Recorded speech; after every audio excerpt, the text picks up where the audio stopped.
నమస్కారం అండి. Indira's kitchen and లివింగ్కి సాదరాహ్వానం. ఎలా ఉన్నారండి అందరూ?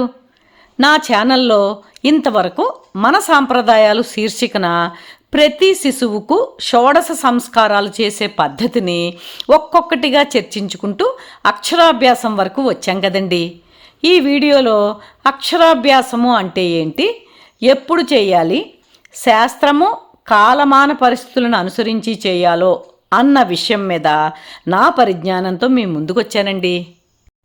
మనిషికి నవవిధములైన ఆత్మజ్ఞాన పరిపూర్ణత తన జన్మ సార్థకత కోసం అవసరమండి. అవి జ్ఞానము, సుఖము, దుఃఖము, ఇచ్ఛ, ద్వేషము, ప్రయత్నము, ధర్మము, అధర్మము, సంస్కారము. వీటన్నిటిలో విచక్షణ సాధించడానికి అవసరమైనది జ్ఞానం. జ్ఞానము అంటే ప్రకాశము, కాంతి, వెలుగు. మానవునికి నిజమైన శక్తి ఏ విషయాన్నైనా పూర్వాపరాలు తెలుసుకోగలగడం, తద్ అనుగుణంగా వాక్కు, బుద్ధి, చర్యలను నియంత్రించుకోగలగడమే కదండి. ఒక్క మాటలో చెప్పాలి అంటే మనిషి పుట్టిన తర్వాత మనిషి దశ దిశ నిర్దేశం చేసేది జ్ఞానం అన్నమాట. అటువంటి జ్ఞానాన్ని సంపాదించడానికి మొదట కావలసినది అక్షర జ్ఞానం.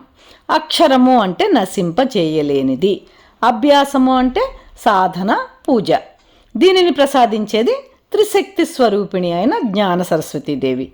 ఆ సరస్వతీదేవికి మంచి రోజున పెద్దల సమక్షంలో బంధుమిత్రుల ఆనందాతిశయముల మధ్యన జరిపించే సంస్కారమే అక్షరాభ్యాసం అండి. అక్షరాభ్యాసం ఎప్పుడు చేయాలి అనే విషయానికి వస్తే, పిల్ల లేక పిల్లవానికి 5 సంవత్సరంలో 5వ రోజున అనే ఆచారం పూర్వం ఉన్నప్పటికీ ఈ రోజుల్లో 2 సంవత్సరములు నిండిన తర్వాత అంటే 3వ సంవత్సరంలో ప్లే స్కూల్కి పంపిస్తున్నందున ఆ వయస్సులోనే అంటే 2 నుండి 3వ సంవత్సరంలో చేసుకోవచ్చు అన్నమాట.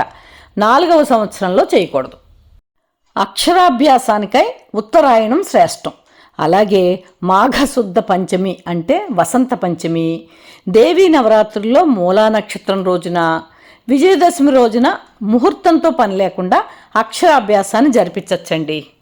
అక్షరాభ్యాసం ఎక్కడ చేయించాలి అనే విషయానికి వస్తే, ఇంటి వద్ద కానీ జ్ఞాన సరస్వతి దేవాలయము, ప్రసిద్ధ గణపతి దేవాలయాలు శ్రేష్టమైనవండి. ఎవరి చేత చేయించాలి అంటే తాత లేక తండ్రి లేక మేనమామ వడిలో కూర్చోబెట్టుకొని చేయించడం ఆనమాయితీగా వస్తుంది. ఎవరు చేయించినా ఆ దంపతులతో బాటుగా తల్లిదండ్రులు కూడా పాల్గొనాలండి. అక్షరాభ్యాసం నాటి ఉదయాన్నే తల్లిదండ్రులు మరియు చేయించువారు పిల్ల లేక పిల్లాడు తలస్నానం చేసి సాంప్రదాయ దుస్తులు ధరించాలి.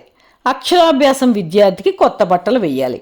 అక్షరాభ్యాసం చేయించే పండితుడు దేవాలయంలో కానీ ఇంట్లో అయితే తూర్పు లేక ఉత్తర అభిముఖంగా కూర్చోబెట్టి ఒక వెండి లేక ఇత్తడి పళ్ళెంలో 3 లేక 5 కిలోల బియ్యం చదునుగా పోసి దానిపై తెల్లని వస్త్రము పరిచి దానిపై తమలపాకులలో పసుపుతో చేసిన వినాయకుని, సరస్వతీదేవి పటము లేక ప్రతిమ ఉంచి మొదటగా వినాయకునికి ధూపదీప నైవేద్యాలతో షోడశోపచార పూజ చేయిస్తారండి. ఆ తర్వాత సరస్వతీదేవికి కూడా షోడశోపచార పూజలు చేయిస్తారండి. ఆ పళ్ళెంలోనే పసుపు రాసిన కొత్త పలక, బలపం, ఇతర వ్రాత వస్తువులు ఉంచుతారండి. ఉద్వాసన తర్వాత వస్త్రంతో సహా పూజా సామగ్రిని తీసి పక్కన పెట్టిస్తారండి. విద్యార్థిని తాత లేక తండ్రి లేక మేనమామ ఒళ్ళో కూర్చుండబెట్టి ఆ బియ్యం పోసిన పళ్ళాన్ని తొడపై ఉంచుకొని మధ్యవేలితో 2 అడ్డగీతలతో 3 విభాగాలుగా చేసి మొదటి విభాగంలో ఓం అని, రెండవ విభాగంలో నమః శివాయ అని, మూడవ విభాగంలో సిద్ధం నమః అని 3 సార్లు వ్రాయిస్తారు.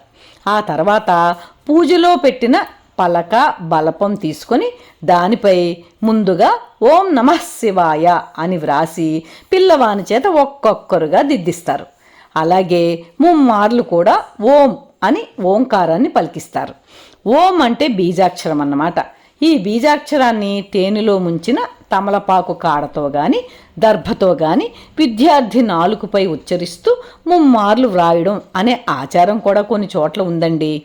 ఈ పూజలో ప్రసాదంగా సరస్వతీదేవికి ఇష్టమైన ఆవు పాలతో చేసిన పరమాన్నం లేక పాయసం పెడతారండి. ఈ ప్రసాదాన్ని మొదటగా అక్షరాభ్యాసానంతరం విద్యార్థికి తినిపిస్తారు. విద్య జ్ఞానములు సాధనపూర్వకంగా సంపాదించడం ఎంత ముఖ్యమో నలుగురికి పంచడం కూడా అంతే ముఖ్యమని మన సాంప్రదాయాలు చెప్తున్నాయి కదండి. అందుకనే ఈ సమయంలో కొత్త వ్రాత పరికరాలను తోటి పిల్లలకు అక్షరాభ్యాస విద్యార్థి చేత ఇప్పించడం శుభారంభంగా పరిగణిస్తారండి. ఈ వీడియో కనుక మీకు నచ్చినట్లయితే లైకు, షేరు, కామెంటు చేయండి. సబ్స్క్రైబ్ చేసుకుని వారు ఉంటే సబ్స్క్రైబ్ చేసుకోండి. మీ లైక్స్ నాకు చాలా అమూల్యమండి. Thank you.